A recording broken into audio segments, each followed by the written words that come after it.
Yes, I joined in Vrindavan in 1983, and I did Sankirtan, book distribution, for about 10 years in Sweden, Denmark, Norway, mainly Norway. Distributed 70,000 books of Srila Prabhupada. Then in around, after that, I became a temple president in Gothenburg, in Sweden. And after 17 years as a brahmachari life, it was, I got married with Kamala Priya, that she's thank you, Germany book distributor, 120,000 books of Srila Prabhupada she distributed in Germany. And after that, we thought what to do. And we started to study at the university. She's a master degree in education, and I continued with religious studies. I got a PhD in 2010, and then a postdoc in religious studies, and now I am a lecturer at the university. This is to tell you my interest, the idea of religion, and particularly after distributing so many books and being a brahmachari and being with devotees for so many years, Vaishnavism is part of life. So that what happened to me at least. So we have, I think, about 20 minutes. So I will try to speak about religious studies, what it means. I focus on India now, although I can speak about religious studies in Oxford Center for Hindu Studies, Bhaktivedanta College in Radhadesh. There are so many things you can say about, but since we are in India, I speak about India. Some examples of affiliations and universities in India. In the last year, there is a very strong change among such of the temples in India to enter the universities. I'll show you, give some examples. And then if you're interested to know what is needed to enter a university, I can give you some ideas of how we are try to dealing with it in India at this stage. So Srila Prabhupada's relation to academics, Srila Prabhupada supported the Bhaktivedanta Institute for Science and Krishna Consciousness through PhDs such as Sadaputta Das and Bhakti Swarup Damodar Swami and others. This is quite known.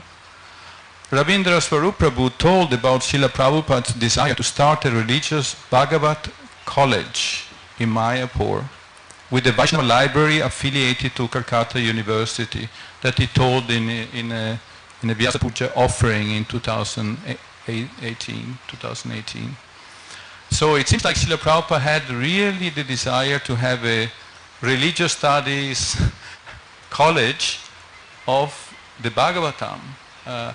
And Ravindra Swarupa speaks about that Srila Prabhupada wanted to have a connection with Calcutta universities, and for a connection with Calcutta University, it's important to have a library. So they were discussing about collecting books about Vaishnavism mainly for that. So even if we go back to Bhaktisiddhanta Saraswati, he started a school at the Bhakti Vinod Institute. If you know, it's very close, down the road, Bhaktisiddhanta Road. There was a school for preparing students for admission to Calcutta University. So Bhaktisiddhanta Saraswati was open to the idea of dealing with the University of Calcutta. He paid a PhD of Sambhidananda Das, who studied at London University and got his degree in 1935. The thesis about the history and literature of the Gaudiya Vaishnava and their relation to other medieval Vaishnava schools. So that was because that was the first time anyone in the West, and probably in India, wrote a book about the history of Vaishnavism. From the early period, from the Acharyas, to the present. So that was quite a special work.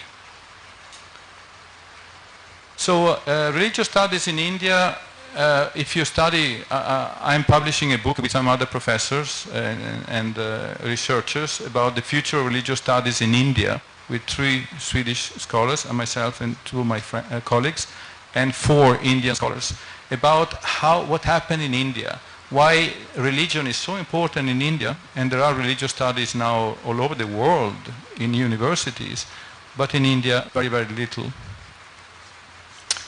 So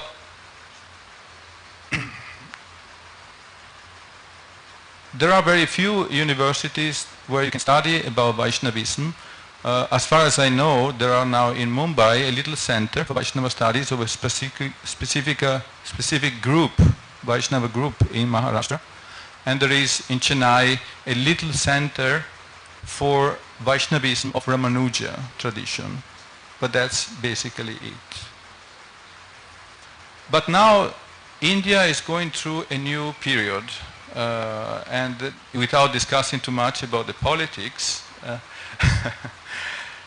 the point is that the Hinduism, if you like, and everything connected to Hinduism, Vaishnavism, Shaivism, Shakti, anything, gets more encouragement to get started, even in the universities. So there's something really new that is happening in India right now. And of course, when you talk about religious studies, I think about Vaishnavism and Krishna. But religious studies in India can be a little bit special, if you like, with courses related to religious studies, with Ayurveda, ecology, agriculture, yoga, of course. Yoga is a big at the moment. So religious studies with focus in Vaishnavism, because if there is no religious studies in India so much, there is some comparative religion at the VIPLAVAH University, which is very close to Mayapur. They study very special things. But religious studies can be a very large topic. It can be theology of Vaishnavism. For example, we could study Chaitanya, Srila Prabhupada. I haven't seen any thesis or book about Srila Prabhupada, so there is a need to write about what he did and his theology. History of religions, the history of Vaishnavism in India. People say that Vaishnavism is the largest religion of India. At least in the West, the British encyclopedia of the British encyclopedia, so to speak, in 1996 wrote that there are 600 million Vaishnavas in India. 600 million.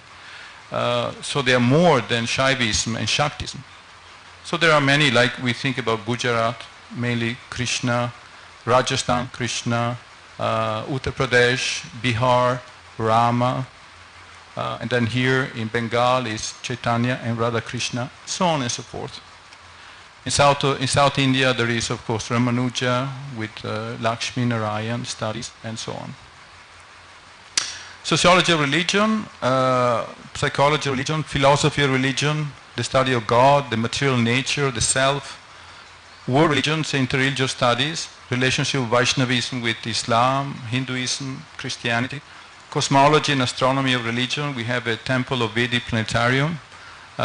So there will be obviously the need to study the relationship between this and the general scientific idea, so to speak, the contrast. So that can be area of religious studies even in India. Sorry? There. So example of affiliated university in India. So this is one example of a university in Calcutta, a very, very famous university, Ramakrishna Mission Vivekananda Educational and Research Institute, that was founded in 2005. Now this university is not Bengal, it's part of the UGC, University, yeah, you know better than me. So it's center in Delhi. And it's a very high class, very high quality university. The special thing about this is that sannyasis, Ramakrishna sannyasis, are the professors. They're teaching the courses. And in this institute, for example, you have, you have a school of mathematical sciences, technical, but then you have school of Indian heritage. Heritage means the life of Swami Vivekananda, Sanskrit, philosophy, theology. You understand what I mean? So it's a university, but it has a proper space for their own religions connected to Delhi, the government that decide which university is going to become a university. So it's called a deemed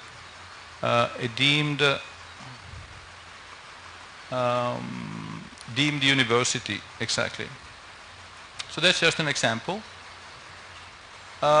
About us, I started with the foundation of Vaishnava studies with Bhaktivedanta Research Center. If you heard about it, it's in the south of Calcutta. That was part of my studies about Bhaktisiddhanta Saraswati. My thesis was about him. We collected with myself and Harishori Prabhu basically all the books of Bhaktisiddhanta Saraswati and the books of Bhaktivinoda Thakur. They are preserved in the BRC, and we have about 20,000 books about religion in India. So that we did in the last 10 years. We started working it in 2009. Now this is moving forward. We are connected with a professor from Calcutta University. We want to affiliate this one to Calcutta University, Department of Philosophy. So we're just working on it right now. What has been done so far in terms of universities and affiliation to universities? So this is one, this Bhaktivedanta Vidyapith Research Center. Have you heard about it before? So this is some of the, those who are now involved. We are working on it now to develop it, because it just started. We have 4 PhD students there, and we are planning the whole course, so to speak. There is also a Bhaktivedanta Vidyapith Research Center to start a university nearby the BVRC in Mumbai. A de novo deemed university means, in India, de novo means a university who is advanced, who has something new, special, so to speak. So to have, for example, Vaishnavism and Prabhupada, there's something new in India. There's no such university. And the UGC can approve a de novo university if you have 5 departments. You need 5 departments to start it. So they are thinking about it. Another university in Pune, they had a meeting in July 14, 2019, meeting politicians, vice-chancellors, professors, discussing the possibility of the same, a new university in Pune. And we have some ideas sometimes, and we are working on Mayapur University, which it's developing, but slowly, but steadily. The desire of Srila Prabhupada is there for a university in Mayapur. PhD in Vaishnava theology to start with, could start like the BVRC with PhDs first, and then later on master degrees, bachelor degrees later on. Courses of Bengali and Sanskrit, for example, and further subjects under discussion. So this is happening right now. How to do it? Just to give you some ideas. So the first step of starting a university is determining the areas of education and developing a mission statement. As I mentioned, the statement, what is the curriculum, what is the subject? And as I said, thinking about religious studies, we're being really very strong that no matter what university can study, sociology, anthropology, we want to have the focus on Krishna consciousness, the spirituality of Krishna consciousness, that we have a consciousness. We're not just, if you study technology, materialism, they don't study the soul. So, but in India, actually, I believe that you can really make it as part of your studies to study the soul. I really believe it. So, let's say, a mission statement.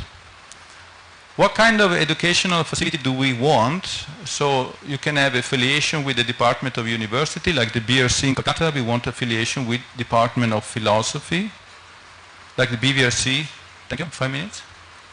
The BVRC in Mumbai have affiliated also to the Department of Philosophy. Ahmedabad now is trying to a Department of Sociology at Ahmedabad University in Gujarat, and so on and so forth. The second one is establishment an independent research center at the university. A research center means a bigger center, so with more influence, without belonging to a department, become a college, so to speak, of a university. That requires much more space, more professors, more courses. The third one, so we are not really thinking so much about it. We are thinking about affiliation with the department of a university, which is the easiest way to do it. And we have started now seriously about opening a deemed independent university, probably say de novo university, with at least 5 departments. We can affiliate to the university, to the UGC, as an independent private university of high quality. Just like Ramacharya and Vivekananda had done. So, the last thing, if you like the idea to start something, if you feel like, it's important that ISKCON leaders recognize the importance of a university, because universities cost money, of course. There is administration. It's a kind of very special field, so to speak, but very important to have ISKCON leaders wanted to start it. Fundraising and involvement of wealthy donors are very important, because now in India it's not a problem to find billionaires who want to give something religious. It's become more easy nowadays. So we need definitely to have somebody who wants to support. And many people in India likes universities. The people, even the secular India, is very supportive of universities. So to find good, wealthy donors, as well as cooperation with professors, find a group of professors, maybe they're ISKCON devotees, members. If not, at least Vaishnavas. Because if you want to study about religious studies with Vaishnavism, okay, maybe a professor who is a Vaishnava, and so on. A library with a bibliography, minimum of about 500 books, it could be good to start with. Of course, a university won't always have thousands of books, but a beginning. And then the staff. Yes, 2 minutes. The staff is PhDs and professors. And as I said, universities, to start a university, it creates administration, the laws, the system of the university, how it works. There's a lot of, the bureaucracy in India is very famous. So, but one needs special people who are good at that. And PhD and professors who are open for this, who really like the idea. Because this is something new. At the same time, in India, people, like in general, they feel the need of religion because it's everywhere. And some or other, like we're writing this book about the future of religious studies in India. Like we studied Pondicherry University, Benares Hindu University, and so on. So the study of religion is so small, and the need is much bigger. So find the right PhDs and professors who are fascinating, who like to work with it. It can be actually much easier today, and it was a few years ago. And administration, of course. Okay, so that's just to give a little bit of the ideas of what we are working on right now. And if you have some questions, as I say, my problem right now, I hope to get better next year, but is to listen what others says. I can speak, but to listen is difficult, so my wife can also help and answer, and so on. If you are interested in academics in religion, if you are from India, or even abroad, because we are working with Radhika Raman, he's a professor at Utah in the US. We are trying to, there are maybe 20 professors in the world of Vaishnava studies that are ISKCON related. So we are discussing many things about how to develop it. So if you have some questions, some desires or something, you can connect with Balaram Leela Das, who is a manager of Bhaktivedanta Research Center in Calcutta, and BVRC, and very familiar in BVRC in Mumbai. So you can just connect him, and we would like to discuss with you about it. Thank you very much. Thank you, Pranava Prabhu. We'll take a few questions. Yes. Hare Krishna Prabhu. Pranava. Thank you. I was interested, you mentioned, sorry, I'm getting some feedback. You mentioned that to start the university in Mayapur, you would start with a PhD program and then masters and bachelors, and it seems the other way around. You would think you would start with the bachelors and masters and go to a PhD. Could you clarify that for me? Yes. Thank you. You speak very clearly, so it's easier for me to understand. Thank you. Yes, the challenge of starting a university, anything, is to have qualified people.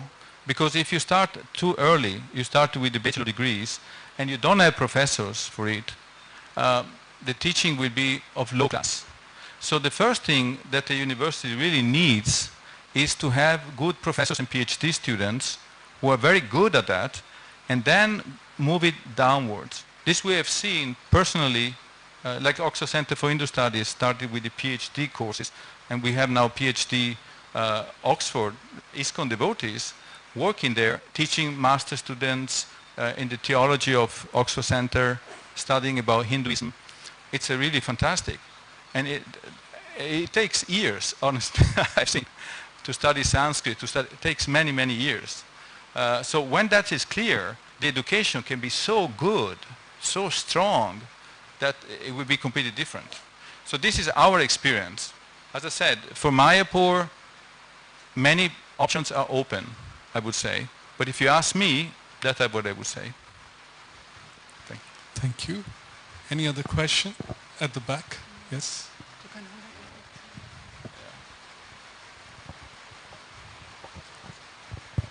Hare Krishna Prabhu, thanks for the very nice presentation. It has been my aspiration and desire for very long to do a PhD under a devotee. I even went to ISKCON, Bombay, where they said, I am a sociology student, I've done MPhil in sociology. But for the last 20 years, I want to do a PhD in Vaishnavism. And as I said, in the south, they do only Ramanujacharya. They don't do on Gaudiya theology. So I'm really aspiring for it, but till now I haven't got any heads on, even from our movement. So if you could guide me, it would be of great help. Thank you. You can ask, write you to Balaram Leela Das. I can.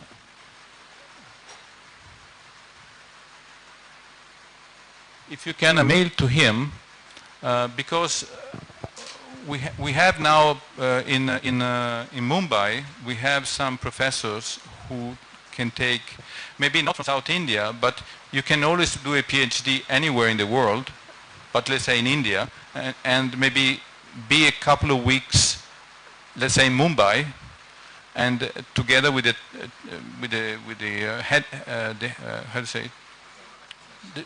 The professor, the supervisor. The supervisor, exactly.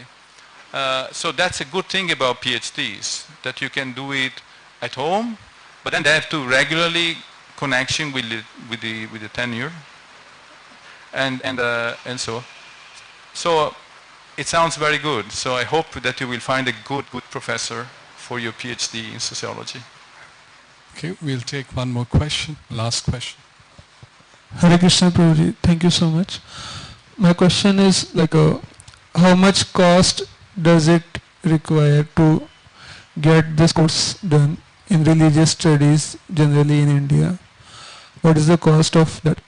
And after completing these courses, how much amount a person will be able to earn? Because somewhere or the other, this economy is one big question, like to make it lucrative for people, to make people get attracted towards this, there has to be good earning.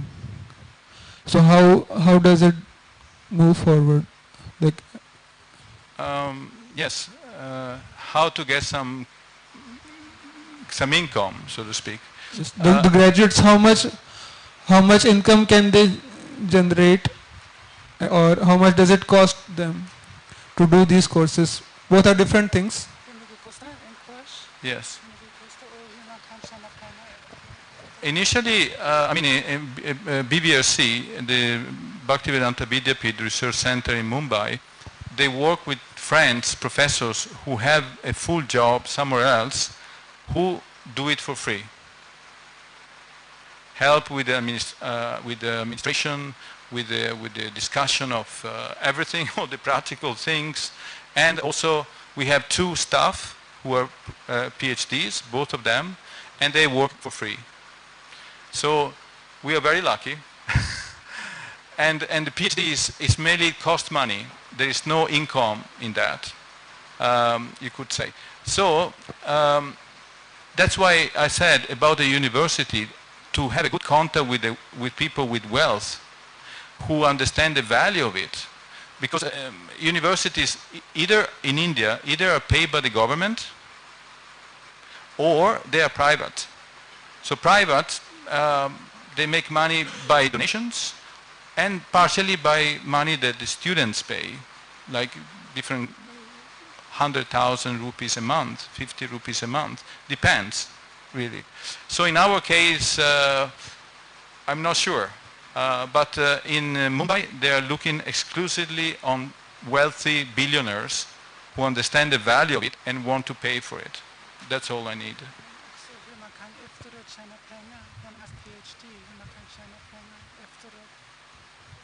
If they?